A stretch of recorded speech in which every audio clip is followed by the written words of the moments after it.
So I think we've all heard tips, tricks, and hacks around the home in the kitchen. One of them I'm particularly interested in, and that is peeling ginger. I have only ever peeled ginger using a knife.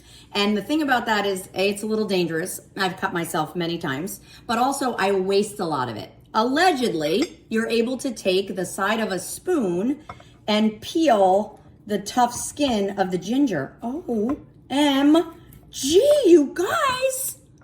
No, seriously, look at this.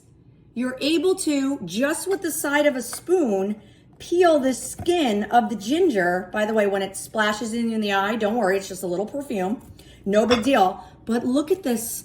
This is actually another game changer, something that I am absolutely going to be doing from now on. Instead of getting my little paring knife, wasting a ton of it. We all know how expensive this can be.